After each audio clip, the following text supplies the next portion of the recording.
Hello everyone, Daniel here from the Next Issue Podcast. On today's video, we'll be doing a review for TBA number one. That's right, the Time Variance Authority getting their own comic book in Marvel Comics.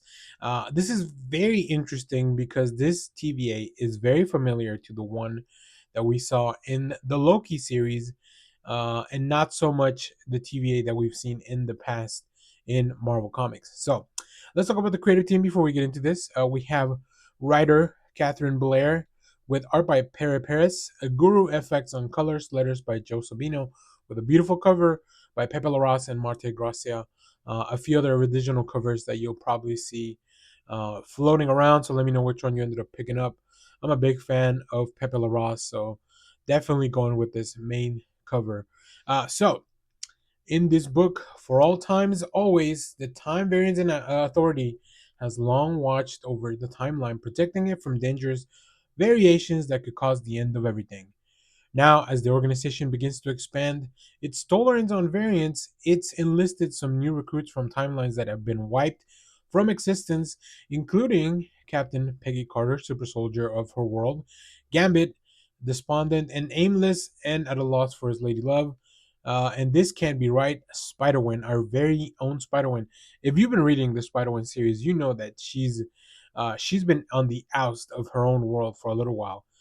So, has that world been destroyed? Let us know. We have writer Catherine Blair, who wrote on season 2 of Loki, and I think that makes that makes this creator the perfect just to slide right in, time slide right in into this comic book. So we're gonna be touching on this cinematic flair of the bureaucracy at the end of time. Uh, I had a lot of fun with this book. I didn't realize this was coming out till very recently, and I did not know how tied in this would be into the Loki series. Now, of course, we all kind of know the way the Loki season 2 ended up. Now, is this a direct connection to the series? I'm not sure yet. I think that's something that we'll definitely be exploring. Having a writer from the show really helps us kind of feel like it's heading that way.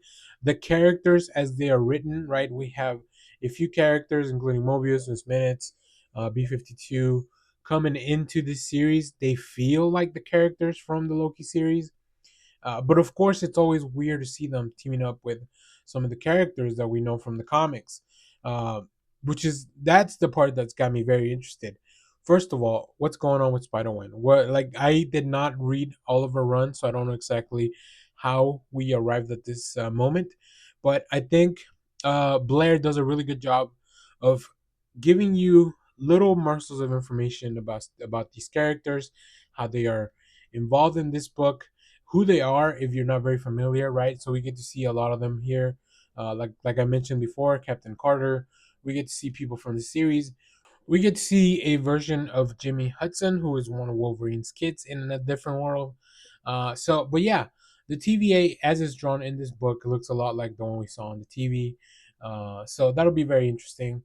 Who is this version of Gambit? Who is this version of Captain Carter? What happened to their worlds? It really feels like they are. This is the most connected book I feel to the MCU, and I think that's really fun. As far as the art, Para Perez does a really good job of just making sure that we recognize these characters.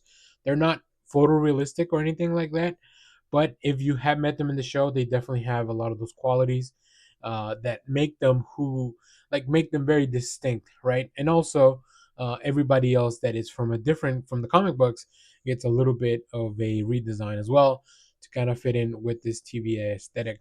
So yeah, I'm excited to see where we're gonna go from here. There's also a little snippet at the end of the series, at the end of the book by Ryan North and Enid Balam, about Miss Minute. So that's gonna be fun to explore, especially if they keep going along. It's just like a 6 panel little thing.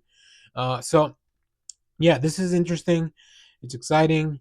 I'll definitely check out the second issue. This is one of the books that I'm still kind of on the edge of deciding, is this something I want to read on a monthly basis?